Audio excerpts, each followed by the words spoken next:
दोस्तों, पत्नी अपने प्रेमी के साथ मिलकर अपने पति को रास्ते से हटाने का प्लान बनाती है और प्लान ऐसा बनाती है कि वो सोचती है कि जब मेरा पति मेरे रास्ते से हट जाएगा तो मैं अपनी ज़िंदगी खुलकर अपने प्रेमी के साथ जीऊँगी। और फिर वो प्रेमी के साथ मिलकर अपने पति को ज़हर देती है, लेकिन गलती उससे ये हो जाती है कि जो ज़हर वो घोल कर ले जाती है, वो खुद ही उस ज़हर को पी लेती है और फिर उसकी मौत हो जाती है। तो दोस्तों, जब पुलिस खुलासा करती है तो सब हैरान हो जाते हैं, सब सोचने और समझने के लिए मजबूर हो जाते हैं कि आखिर कोई ऐसा कैसे कर सकता है। तो दोस्तों, जानते हैं पूरी कहानी को इस वीडियो के माध्यम से कि आखिर वो अपने पति को अपने रास्ते से क्यों हटाना चाहती थी और उसने ज़हर खुद कैसे पी लिया।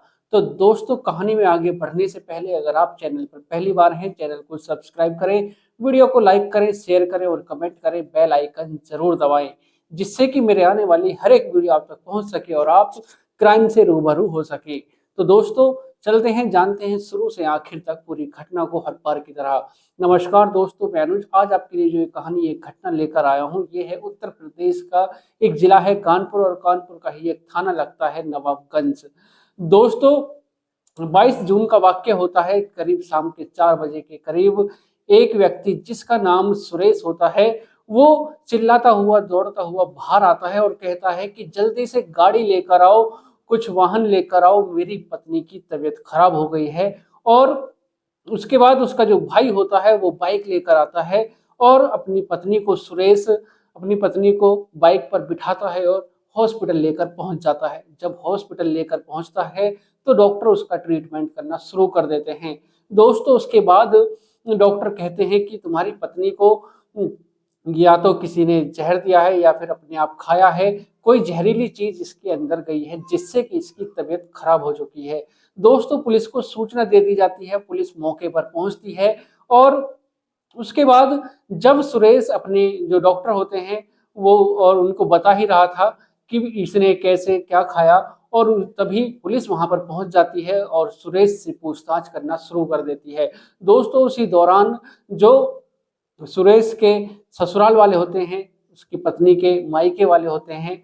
पत्नी का नाम दोस्तों प्रीति होता है। प्रीति की उम्र 25 साल होती है और प्रीति के मायके वाले आ जाते हैं और वो चीखने लगते हैं, चिल्लाने लगते हैं कि जो सुरेश है ये दहेज का लालची है, इसने हमारी बेटी को इसने जहर दे दिया है जिससे कि उसकी ये हालत हो गई है। दोस्तों, सुरेश डॉक्टर और पुलिस को बता ही रहा था कि कैसे कैसे उसने मैंने पहले खाना खाया और खाना खाने के बाद प्रीति मेरे लिए कोल्ड ड्रिंक लेकर आई थी और जब मैं कोल्ड ड्रिंक पीता हूँ उसके बाद प्रीति भी कोल्ड ड्रिंक पी लेती है और जैसे ही उसके बाद उसको याद आता है तो वो कहने लगता है कि साहब, मुझे याद आया कि जो ये जहर मुझे देने वाली थी उसके जगह इसने खुद ही वो जहर पी लिया है। पुलिस को विश्वास नहीं होता है और फिर वो कहता है कि साहब, मुझको सिर्फ और सिर्फ 10 मिनट दीजिए, मैं अभी सब चीज का खुलासा कर देता हूँ।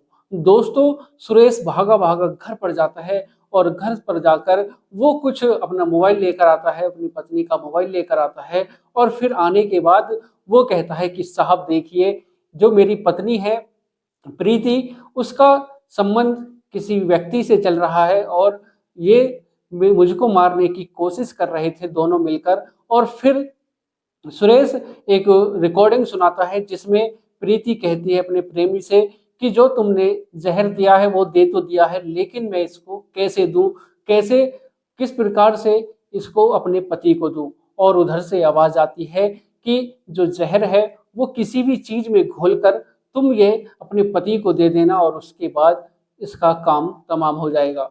दोस्तों, उसके बाद सुरेश कुछ फोटो भी दिखाता है जिसमें वो दोनों एक दूसरे के साथ होते हैं। दोस्तों, उसके बाद जो पूरी कहानी जब पूछा जाता है तो जो कहानी खुलकर सामने आती है, फिर सुरेश पूरी घटना को बताता है कि अभी 4-5 दिन पहले प्रीति मेरे से बोलती है कि हम शॉपिंग करने चलते हैं, बाजार चलते हैं। और फिर उसके बाद दोस्तों वो बाजार जाते हैं, मार्केट में जाने के बाद शॉपिंग करते हैं और शॉपिंग करने के बाद प्रीति कहती है कि अभी 2 मिनट रुक जाइए, मैं अभी कुछ काम से जाती हूँ। और फिर जो सुरेश होता है उसको अपनी पत्नी पर शक पहले से ही था, क्योंकि जो सुरेश है वो कुछ महीनों पहले जेल चला गया था, उस पर कोई आरोप लग गया था रेप वगैरह का, और फिर उसको बाइज्जत बरी कर दिया गया।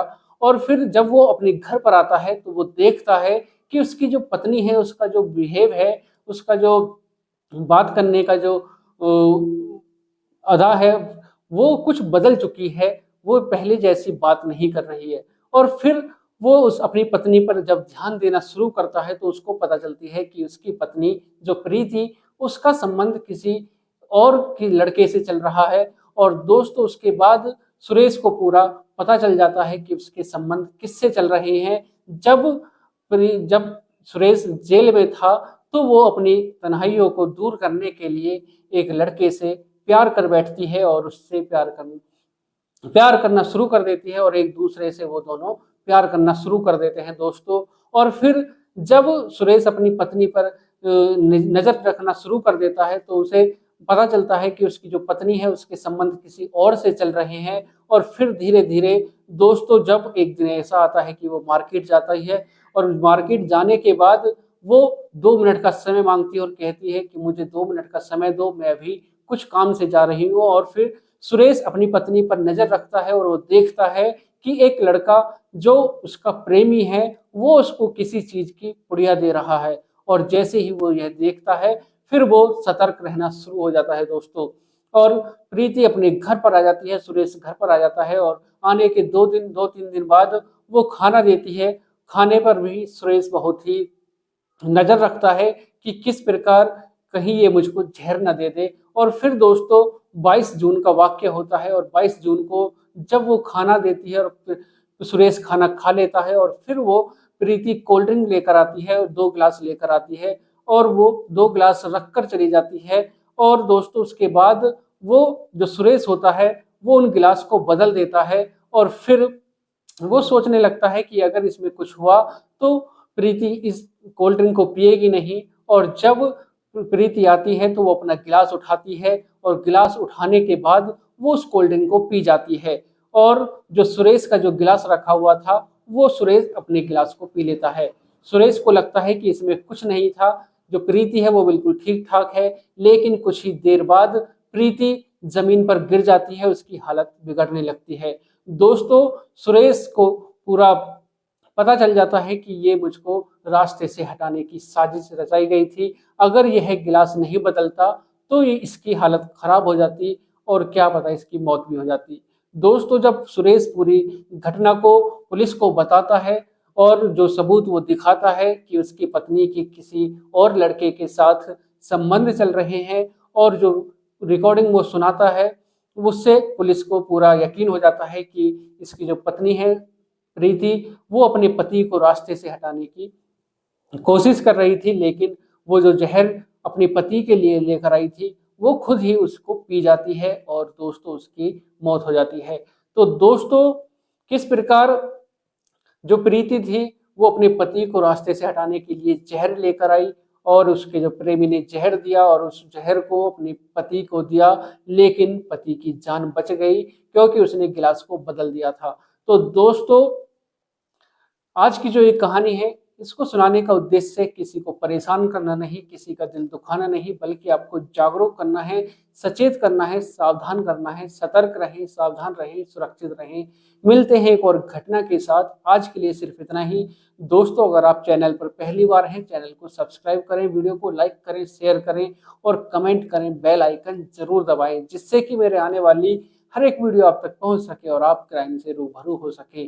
तो दोस्तों मिलते हैं एक और घटना के साथ। आज के लिए सिर्फ इतना ही। नमस्कार, जय श्री श्याम।